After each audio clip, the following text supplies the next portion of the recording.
Have you ever wondered what true bravery looks like? Picture a peaceful day in Central Park interrupted by chaos and a hero rising to protect. Today, discover the inspiring story of Emily, a blind woman, and Max, her loyal guide dog with a heroic past. From danger to redemption, this story will move you. Don't forget to subscribe and turn on the notification bell. Comment where you're watching from, and let's dive into this incredible journey. The spring sunshine bathed New York City in a warm, golden glow, breathing life into the sprawling green oasis of Central Park. Families strolled hand in hand, couples lounged on picnic blankets, and joggers weaved through the pathways, their rhythmic footsteps blending into the hum of the city beyond the trees. The air was alive with laughter, the distant sound of children chasing bubbles, and the occasional bark of a dog excited to be out and about. Emily Carter, a woman in her early 30s with a graceful presence, walked with her Labrador retriever, Max, by her side.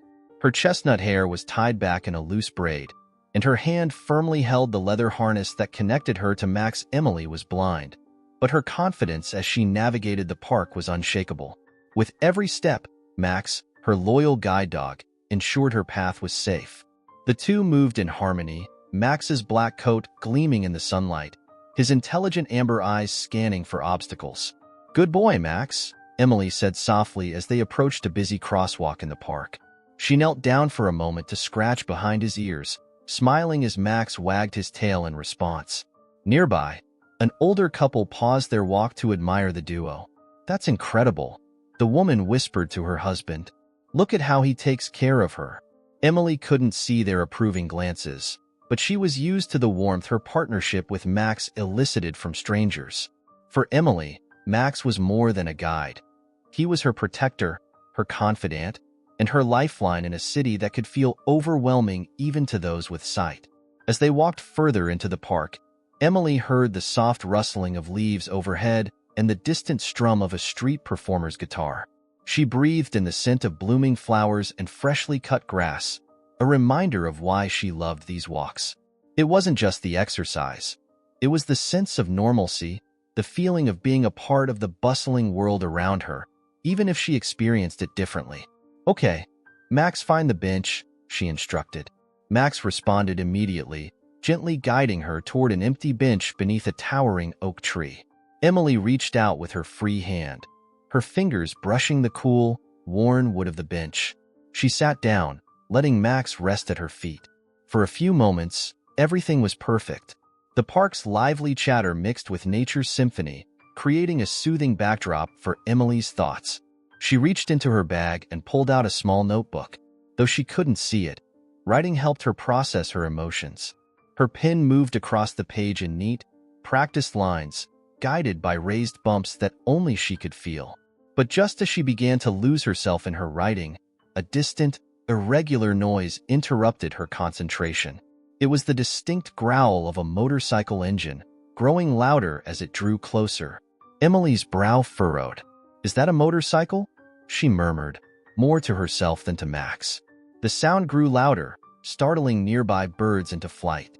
Families turned to look as a black motorcycle roared into view, its rider weaving recklessly through the park paths. Emily could hear the commotion. Gasps, hurried footsteps, and the shouted protests of people jumping out of the way. "Watch out," a man yelled.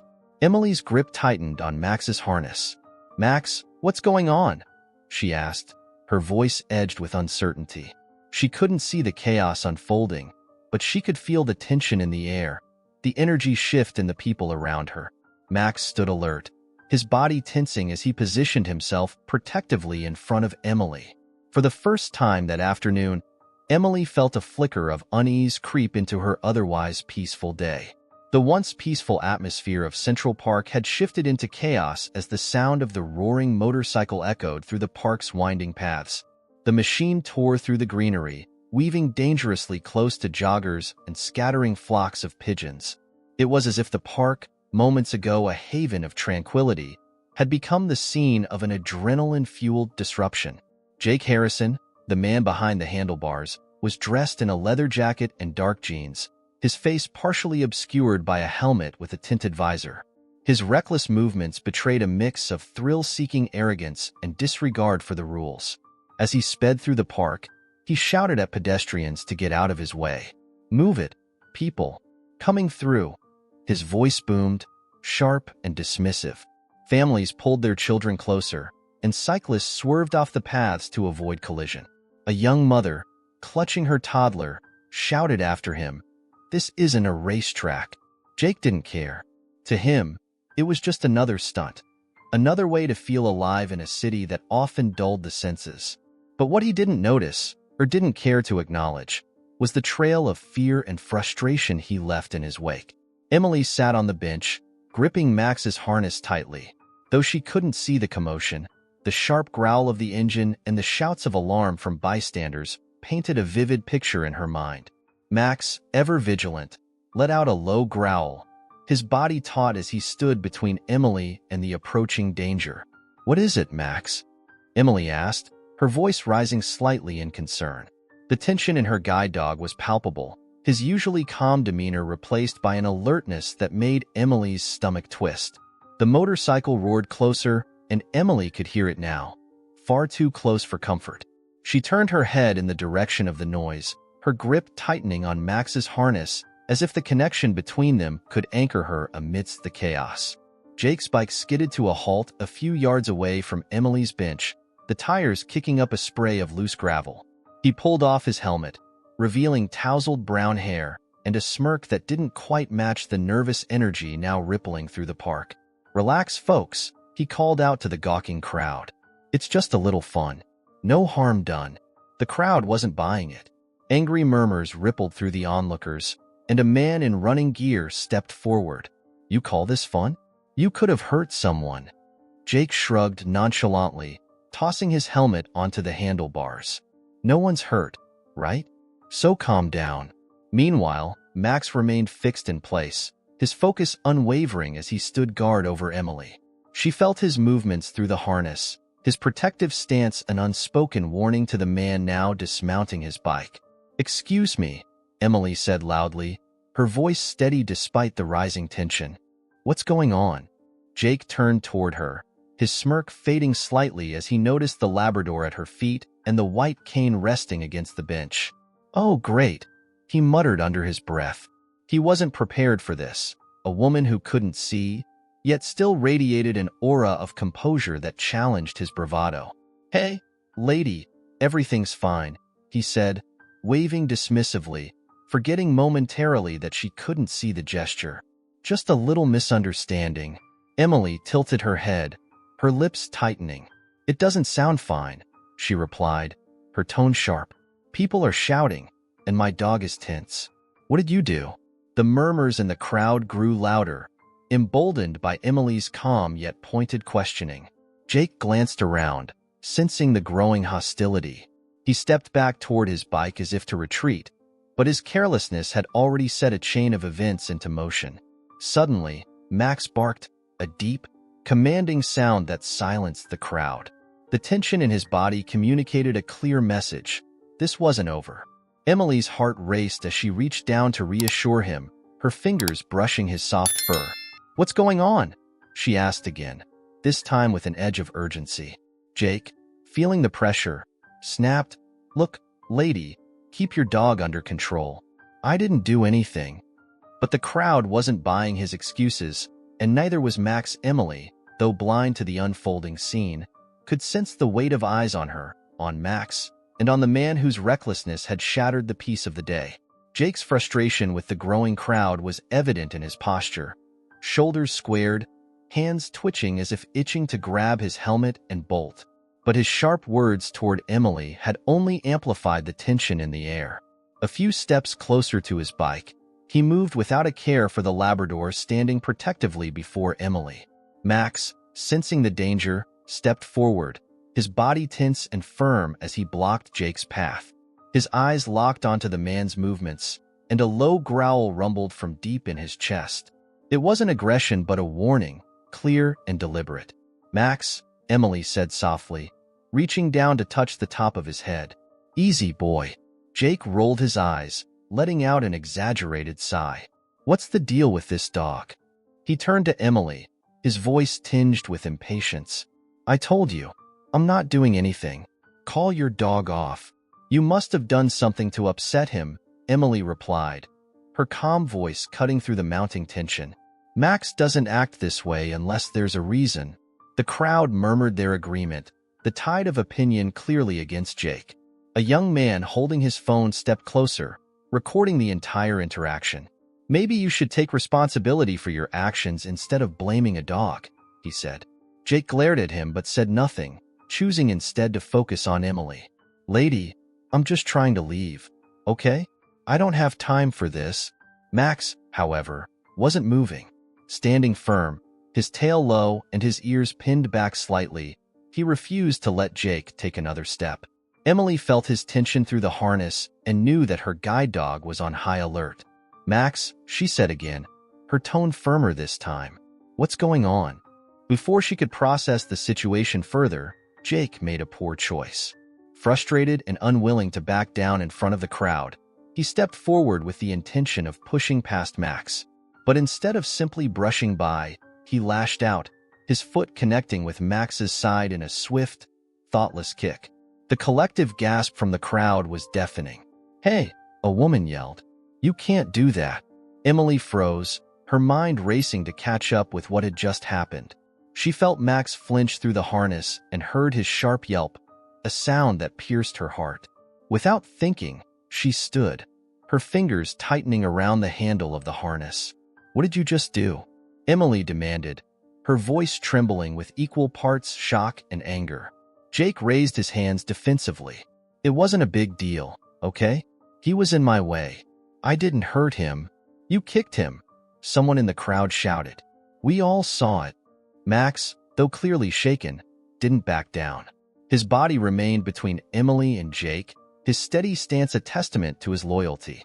But Emily could feel his unease. She crouched beside him, running her hands along his side to check for injuries.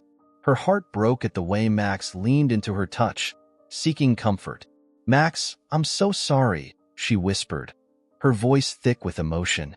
She kissed the top of his head and stood again, turning her attention back to Jake. How dare you, she said, her voice stronger now. You hurt him, Jake scoffed, but the weight of the crowd's eyes seemed to settle heavily on him. It's a dog. It's not like I hit a person, he muttered. The crowd erupted with indignation. He's a guide dog, someone shouted. Do you even know what that means? Another added. Emily's voice cut through the chaos, calm but firm. Max is more than a dog. He's my guide, my protector, my partner. What you did wasn't just reckless. It was cruel. For the first time, Jake seemed to falter. His gaze flickered toward the crowd, many of whom had their phones raised, recording every second of the confrontation. The realization that this moment might follow him beyond the park settled into his features, turning his defiance into unease. As Emily comforted Max, a woman stepped forward from the crowd. I've called the police, she said, her voice unwavering. You're not going anywhere. Jake's jaw tightened, his bravado slipping. He glanced at the growing crowd and then at Emily, whose focus remained solely on Max.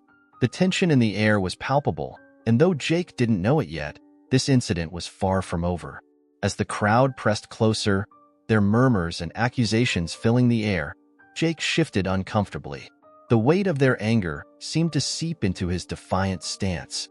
Emily stood tall, her hand resting gently on Max's back as she tried to process what had just happened. Her guide dog, her protector, had been attacked, and she couldn't shake the sound of his yelp from her mind. Lady, I didn't mean anything by it, Jake finally muttered, his voice lacking the bravado it held moments earlier. He was in my way, and I didn't hurt him. Emily turned her face toward the sound of his voice, her expression calm but resolute. You think you didn't hurt him? She asked, her tone sharp. You kicked him. My dog, my guide. You don't know what that does to him or to me. Jake glanced at the crowd again, his discomfort growing as phones continued to record. Look, I didn't realize he was like a special dog or whatever. I'll apologize, okay? Can I just go now? Before Emily could respond, an older man stepped forward from the crowd.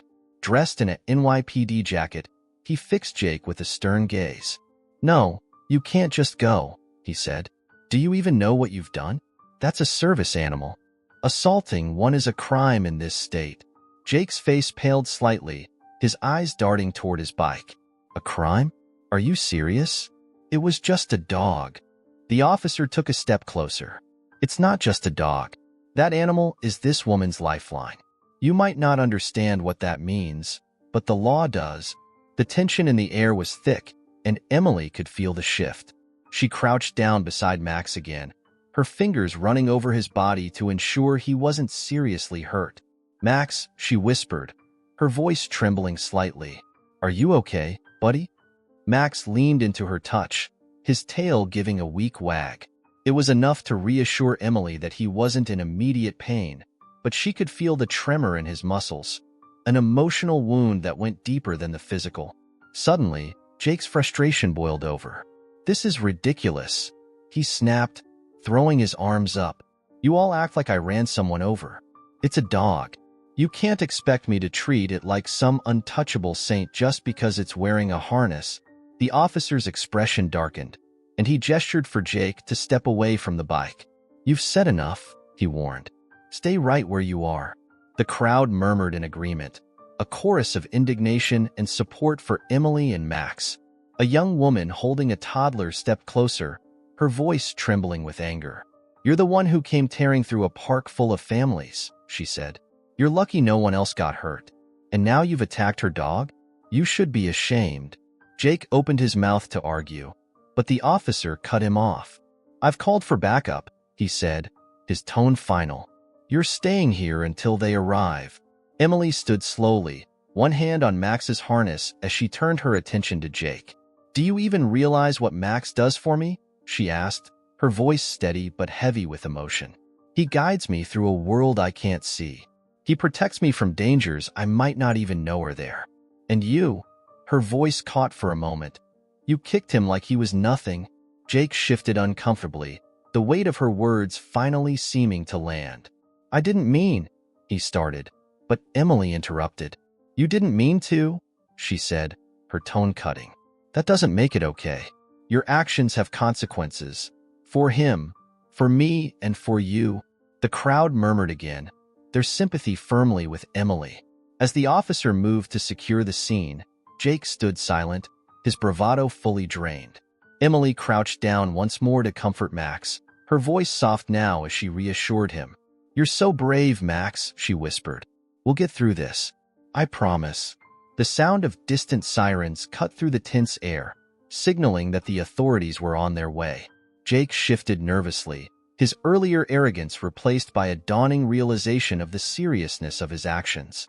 Emily stayed close to Max, her fingers never leaving his fur, as the first officers arrived to take control of the situation. As the sirens grew louder, the crowd began to part, making way for the arriving police officers. Two uniformed officers stepped out of the squad car, their expressions a mix of curiosity and professionalism as they surveyed the scene. Jake stood by his motorcycle, his face pale and his hands clenched into fists at his sides.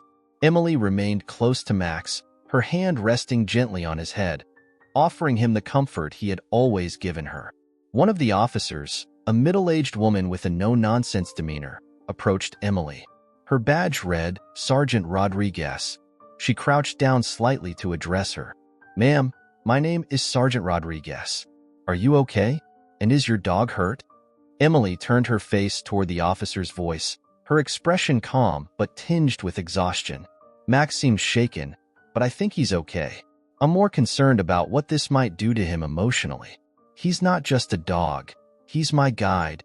The sergeant nodded, her sharp eyes assessing Max, who was still on high alert. "Understood. We're going to make sure this is handled properly." Turning to the crowd, Rodriguez raised her voice. "Can someone tell me what happened here?" A man in jogging gear stepped forward, holding up his phone. "I've got it all on video," he said. "This guy," he pointed at Jake, "was riding his motorcycle through the park like it was a racetrack. He almost hit a bunch of people, and when this dog stood between him and the lady, he kicked the dog." Rodriguez's jaw tightened. She turned to Jake, who was fidgeting uncomfortably. "Is that true?" she asked, her voice low but firm. Jake hesitated, his eyes darting to the phone in the jogger's hand. I didn't mean to, he stammered. The dog was in my way. I didn't hurt him or anything. Rodriguez's eyes narrowed. Kicking a service animal is considered animal cruelty, not to mention interference with its duties. Do you have any idea what that dog means to this woman? The crowd murmured in agreement, their outrage simmering just beneath the surface. Jake opened his mouth to respond, but another voice cut through the tension. Max isn't just any dog, said the older man in the NYPD jacket who had spoken earlier. He stepped forward, his voice steady and commanding. I know this dog. Emily's brows furrowed as she turned toward the new voice. You know Max? The man nodded, his face softening as he looked at the Labrador. I'm retired now, but I worked with the K9 unit in the NYPD for over 25 years. That's Max.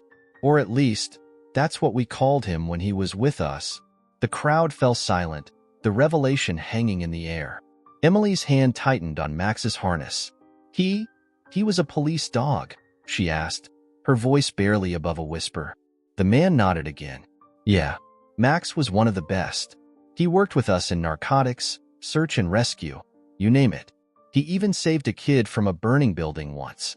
He retired a few years ago, and we found him a placement as a guide dog.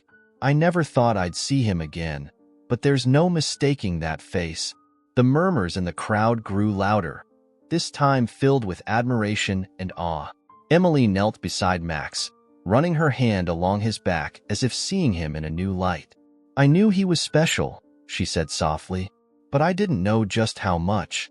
Jake looked between the man and Max, his face pale as the weight of his actions became clear. I didn't know, he said weakly. I didn't know he was a hero. Rodriguez folded her arms, her gaze cold. You didn't know, but you still kicked him. That says more about you than it does about the dog. The older man stepped closer to Emily, his voice kind. Ma'am, you've got a remarkable dog here. Max isn't just a hero. He's loyal to a fault. Whatever he's been through, he'll get through it with you. Emily smiled through the emotion welling in her chest. Thank you, she said, her voice trembling. I've always known he was my hero. Max wagged his tail lightly, sensing the shift in Emily's mood. The crowd, now fully on her side, began to clap, their admiration for Max and his resilience clear. Jake, standing silently by his bike, seemed to shrink under their judgment. Let's take this to the station, Rodriguez said, motioning to her partner. Jake Harrison, you're under arrest for animal cruelty and reckless endangerment. As the officers moved to apprehend Jake, Emily held Max close, her fingers brushing over his fur. For the first time that day, she felt a sense of calm returning, knowing that Max's story was being told, and that justice would be served. The afternoon's events lingered heavily in the air as the crowd gradually dispersed. Emily sat on the bench with Max at her feet, stroking his soft fur. His tail wagged weakly, as if trying to reassure her that he was okay, but she could feel the slight tremor in his body. The older man from the NYPD, who had identified Max, remained nearby, watching the scene with quiet admiration. Finally, he approached Emily again. Mind if I sit? He asked, gesturing to the spot next to her. Please, Emily replied, her voice still tinged with the emotional weight of the day. And thank you for stepping in earlier. I don't know what I would have done without you. The man gave her a small smile as he settled onto the bench. The name's Frank Reynolds, he said, extending his hand. Retired NYPD K9 handler. Emily Carter, she replied, shaking his hand. And this is Max, though I guess you already know that. Frank nodded, his gaze softening as he looked at Max. You've got a remarkable partner there, he said. I wasn't exaggerating earlier. Max really was one of the best. I worked with him for 3 years before he retired. Emily tilted her head slightly, curiosity piqued. What was he like back then? Frank leaned back, his eyes distant as he recalled memories of Max's time in the force. Max came to us as a young pup, part of a K9 training program. Even then, he stood out, intelligent, determined, and fiercely loyal. He had this way of understanding what you needed before you even said it. That's not something you can teach. He paused, a small smile tugging at the corners of his mouth. One of his first major assignments was with the narcotics unit. We were tracking a dealer who had holed up in a rundown building.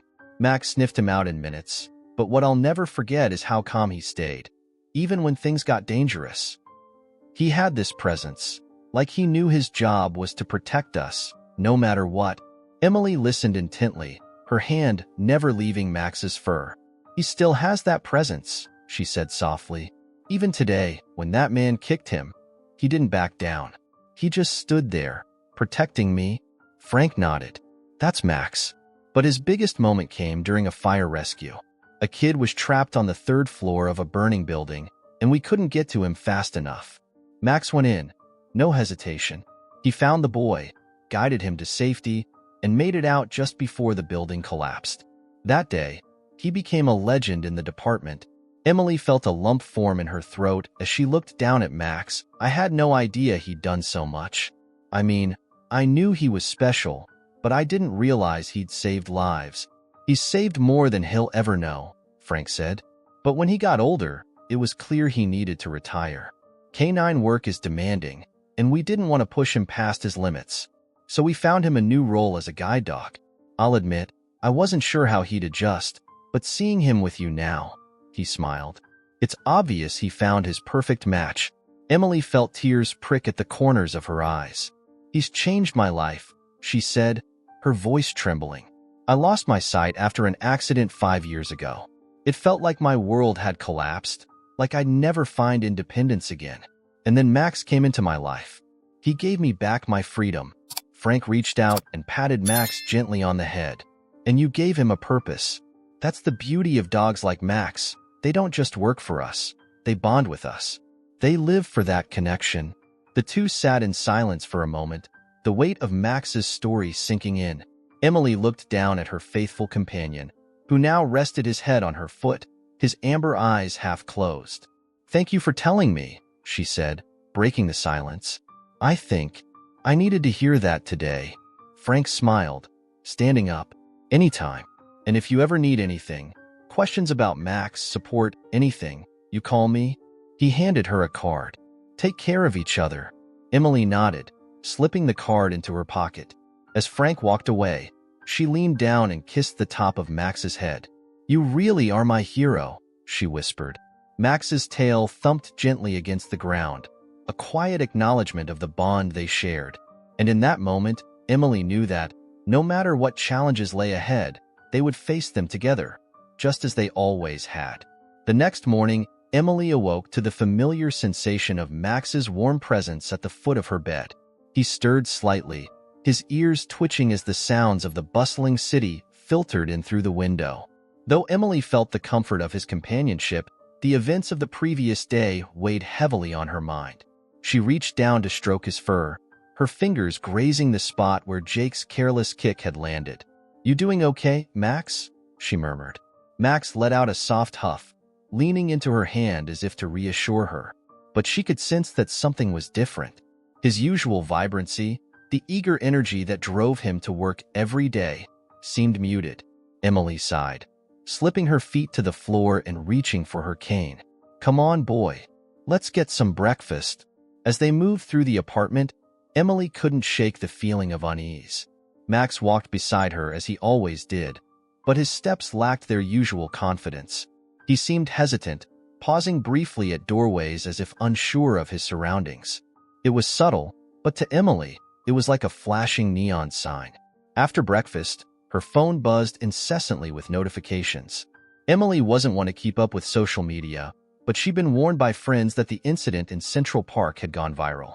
Videos of Jake's reckless behavior, the confrontation, and Max's protective stance had spread like wildfire, accompanied by a flood of commentary. Curious but apprehensive, Emily opened one of the videos sent by her friend, Claire. The footage began with the roar of Jake's motorcycle, followed by the crowd's outraged shouts. Then came the moment she dreaded. The image of Jake kicking Max, his yelp echoing through the park. Emily paused the video, her stomach twisting. She couldn't bring herself to watch more. Moments later, her phone rang. It was Claire. Emily answered, her voice strained. Hey, Claire. Oh my God. Emily. Claire's voice was breathless. Are you okay? I just saw the video. The whole city is talking about it. I'm fine, Emily said quickly. It's Max I'm worried about. He hasn't been the same since yesterday. I'm not surprised, Claire replied. What happened was awful. But listen, people are rallying behind you. There's a whole campaign online demanding justice for Max. People are furious with that guy. Emily exhaled slowly, her fingers brushing over Max's fur. I appreciate that, but I'm not sure how this helps Mac. Maybe it's not just about Max, Claire said thoughtfully. Maybe it's about raising awareness. People need to know how important these dogs are and what they go through. Emily nodded, though her mind was already racing. I need to focus on Max right now. He's different. I can feel it. Of course, Claire said. But if you need anything, support, a platform to share your story, just say the word. After the call ended, Emily knelt beside Max. We're going to figure this out, she whispered. You've done so much for me. It's my turn to take care of you. Later that afternoon, Emily took Max to their veterinarian for a checkup. The vet, Dr. Laura Michaels, was a kind woman in her 40s with a reassuring demeanor. She examined Max thoroughly, checking for any signs of lasting physical damage. He's okay physically, Dr. Michaels said after the exam. But Emily, dogs like Max are incredibly intuitive. Emotional trauma can affect them just as much as physical injuries. Emily frowned, her hand resting on Max's head. What can I do? He's always been so confident, but now he hesitates, even in familiar spaces. Dr. Michaels smiled gently. You're already doing it, being there for him. But it might help to ease him back into his routine. Reinforce his confidence with positive experiences. And if you notice any lasting changes, don't hesitate to reach out to a trainer or behaviorist. Emily nodded, grateful for the advice. As she and Max left the clinic, she resolved to help him recover, not just for his sake, but for their bond, which had weathered so much already. That evening, as they sat together on the couch, Emily scrolled through the messages flooding her inbox. Offers of support, invitations to speak about guide dogs, and heartfelt messages of encouragement poured in. It was overwhelming, but it also sparked an idea. Max, she said softly, stroking his fur, maybe we can turn this into something positive. Maybe your story can help people understand how amazing dogs like you are. Max looked up at her, his amber eyes filled with a quiet strength. And for the first time since the attack, Emily felt a flicker of hope that they could turn this painful experience into something meaningful. The days following the attack brought a mix of challenges and opportunities for Emily and Max. The viral nature of the incident had thrust them into the public eye, something Emily wasn't entirely prepared for. Messages of support poured in from across the country, and news outlets reached out, eager to share Max's story. But amid all the noise, Emily's focus remained on Max. Since the attack, Max had been reluctant to step into his role as her guide. Tasks that once came naturally to him, leading her through crowded streets or navigating busy crosswalks, now seemed to require effort. He hesitated at intersections and flinched at sudden sounds. Emily noticed the subtle ways he clung closer to her, as though unsure of his own abilities. One morning, Emily decided to take Max on a short walk to their favorite coffee shop, a familiar route they had traveled countless times. She adjusted her sunglasses and grabbed Max's harness. "Ready, Max?" she asked, her voice as encouraging as she could make it. Max stood but didn't wag his tail as he usually did. Instead, he glanced at her, his amber eyes filled with hesitation. Emily's heart ached. "It's okay, buddy. We'll go slow." The streets of New York were as bustling as ever, the cacophony of horns and chatter surrounding them. Max moved cautiously, his body tensing at every loud noise. Emily kept her grip firm on the harness, offering him quiet words of reassurance. "You're doing great, Max. Just a little further." As they approached the coffee shop, a group of children passed by, their voices bright and cheerful. One of them gasped, "Mommy, it's the dog from the video. The hero dog." Emily heard the mother's gentle shushing, but the excitement in the child's voice lingered. She smiled faintly, grateful for the sentiment, even as it reminded her of how public their lives had become. Inside the coffee shop, the barista, a young woman named Mia who always greeted them warmly, lit up. Emily. And Max. How are you two? We're okay, Emily replied, her hand instinctively stroking Max's head. Just trying to get back to normal. Mia leaned over the counter to scratch behind Max's ears. He's such a good boy. You've got so many people rooting for you, you know? Emily nodded, feeling a lump rise in her throat. Thank you. That means a lot. After ordering her usual coffee, Emily found a quiet corner and sat down, letting Max rest at her feet. She reached into her bag and pulled out her phone. The messages and emails were endless, some from strangers offering support, others from organizations wanting to collaborate. One email, in particular, caught her attention. It was from a representative of a nonprofit organization called Guiding Lights, dedicated to raising awareness about service animals and their importance in society. The email invited Emily and Max to share their story at an upcoming event in New York City. As Emily read the message aloud, she felt Max stir at her feet, his head lifting to rest on her knee. She ran her fingers through his fur, considering the offer. What do you think, Max? Should we do it? Max let out a soft sigh, his tail thumping lightly against the floor. Emily smiled. I'll take that as a yes. Over the next few days, Emily prepared for the event, determined to use their experience to make a difference.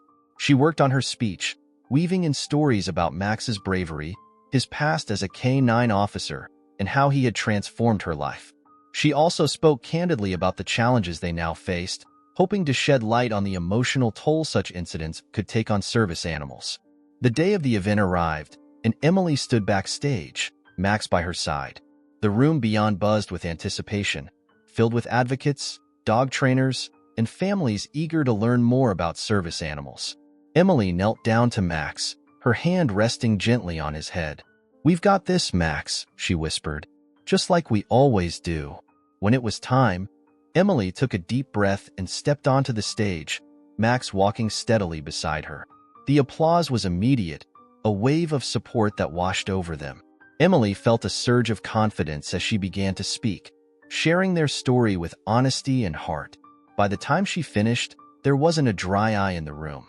The standing ovation that followed was overwhelming, but it was Max's reaction that mattered most. He stood tall beside her, his tail wagging steadily, a quiet sign of his resilience. For Emily, it was more than a moment of triumph. It was a turning point.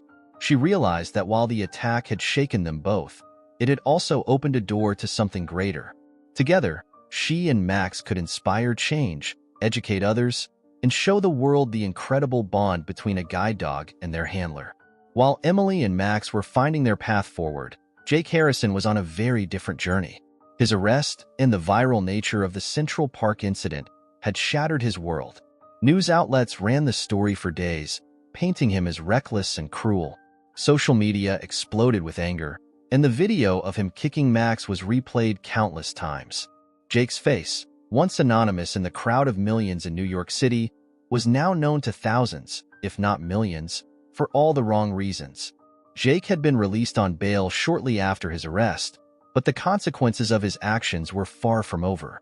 He lost his job at the motorcycle repair shop where he worked. His boss didn't want the bad publicity. Friends distanced themselves, and he was bombarded with messages ranging from scorn to outright threats. For weeks, Jake barely left his apartment.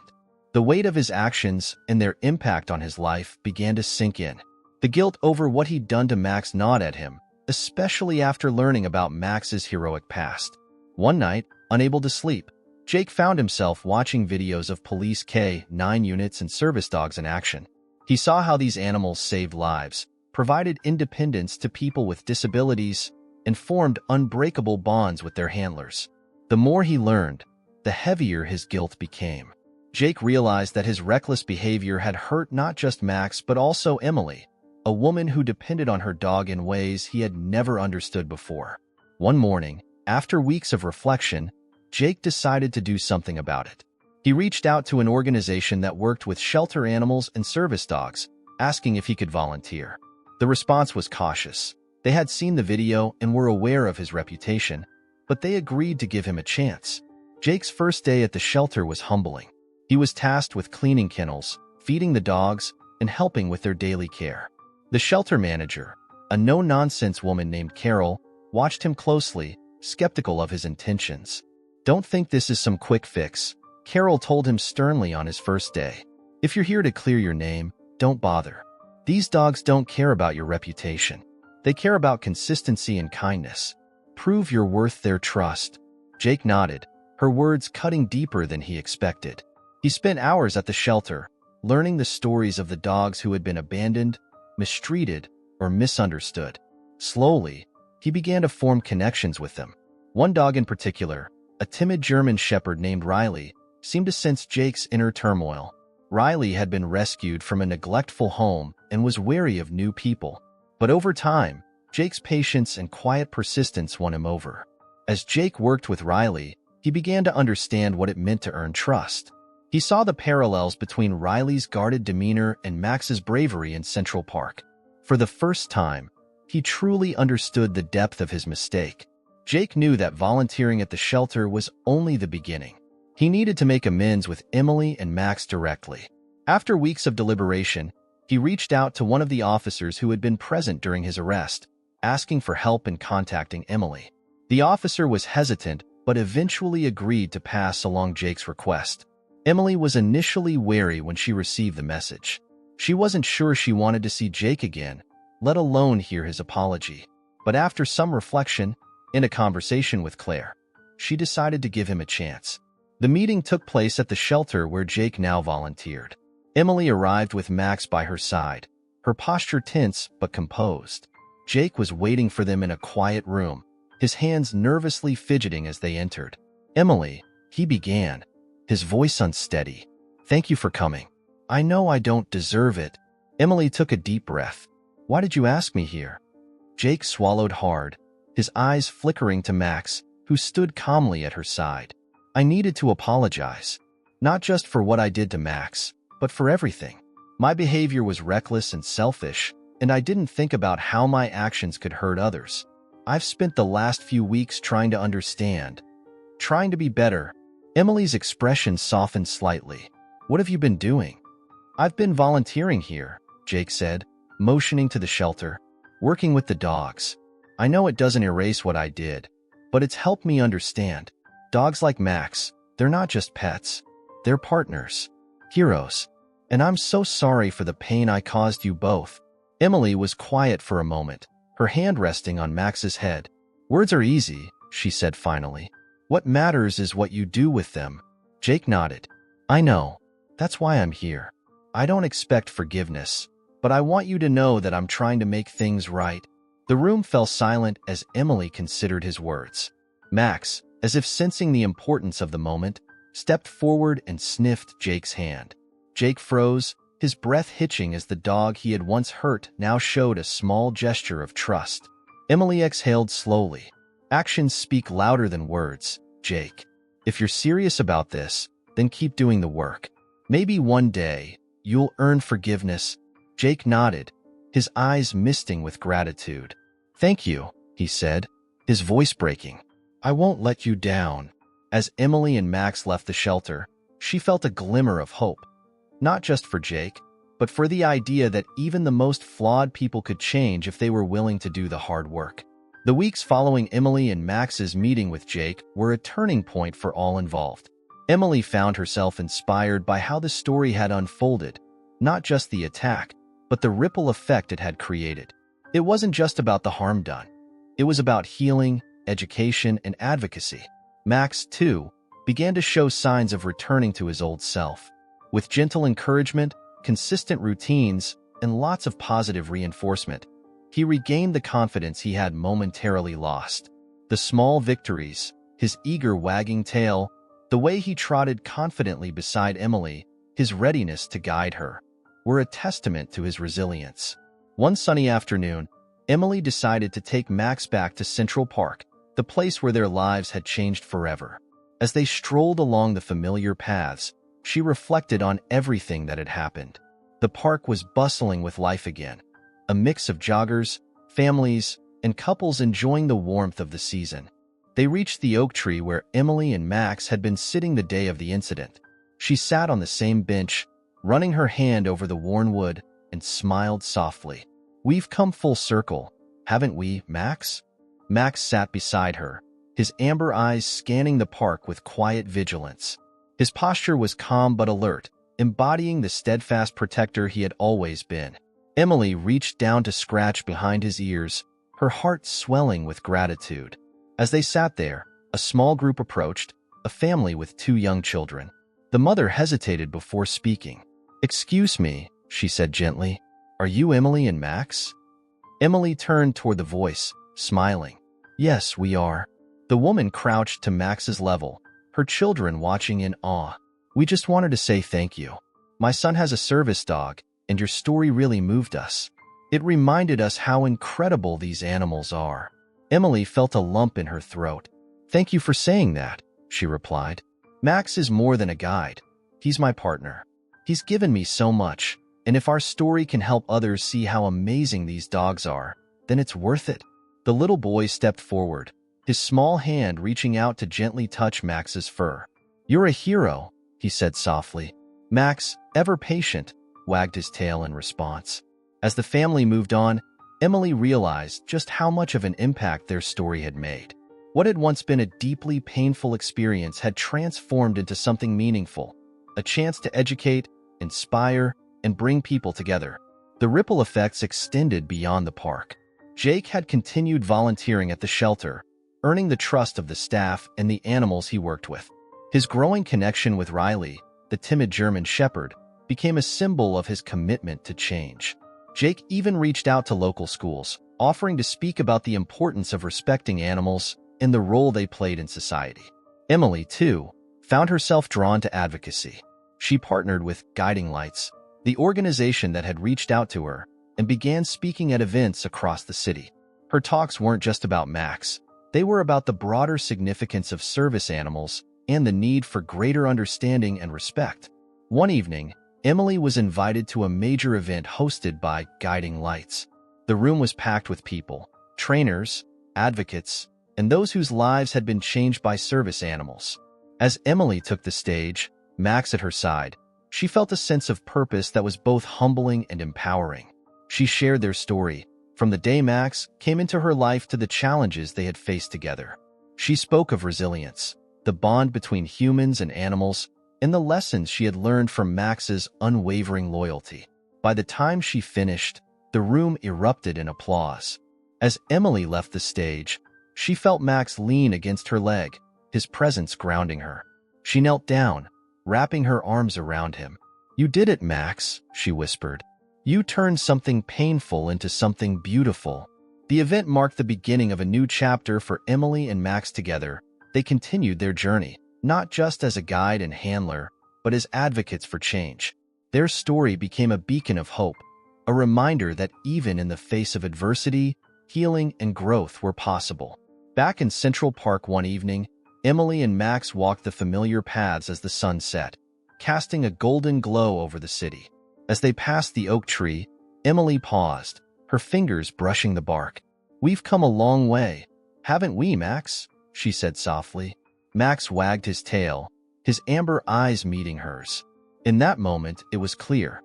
They were ready for whatever came next, side by side, as partners, protectors, and symbols of unbreakable resilience. Leave your like, subscribe to the channel, turn on the notification bell, and if you've watched all the way to this point, comment, "I watched all the way through," and share your thoughts about this story. Oh, and don't forget to check out the next video that's showing on the end screen. It's really exciting.